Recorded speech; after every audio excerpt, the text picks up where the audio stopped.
Hi అండి అందరికీ. ఈరోజైతే రాఖీ సెలబ్రేట్ చేసుకున్న అక్క తమ్ముళ్ళకి అన్న చెల్లెలందరికీ రాఖీ శుభాకాంక్షలు అండి. నాకైతే ఓన్ బ్రదర్స్ అయితే ఎవరు లేరు. అంటే చాలా దూరంగా ఉండే రిలేషన్షిప్లో రిలేటివ్స్లో అయితే ఉన్నారు, కానీ వాళ్ళతో అయితే ఎక్కువ అంత బాండింగ్ అయితే లేదండి.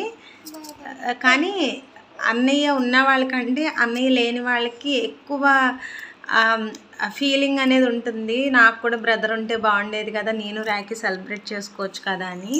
చిన్నప్పటి నుంచి అయితే నాకు అలా చాలాసార్లు అనిపించింది. చిన్నప్పుడు అయితే మా మమ్మీ నేను ఏడుస్తున్నా అని మా అక్కకి రాఖీ కట్టించేది, మా అక్కకి కట్టేదాన్ని.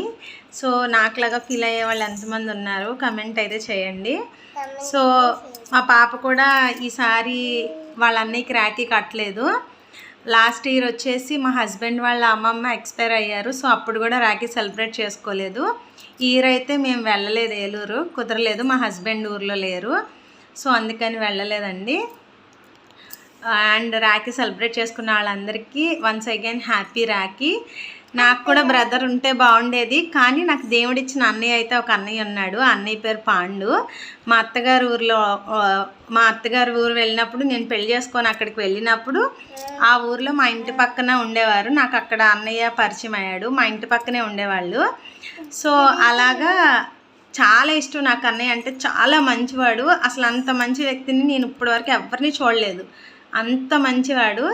కాబట్టి నాకు అసలు మనసుతో కనెక్ట్ అవ్వాలండి. మనం పైకి అన్నయ్య అని పిలిస్తే కాదు, ఆ ఎఫెక్షన్ అనేది చాలామందిని అన్న అన్న అంటాం, కానీ అది మన మనసుకు అనిపించాలి.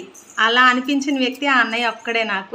నాకైతే చాలా ఇష్టం మా అన్నయ్య అంటే. పాండు అన్నయ్య హ్యాపీ రాఖీ.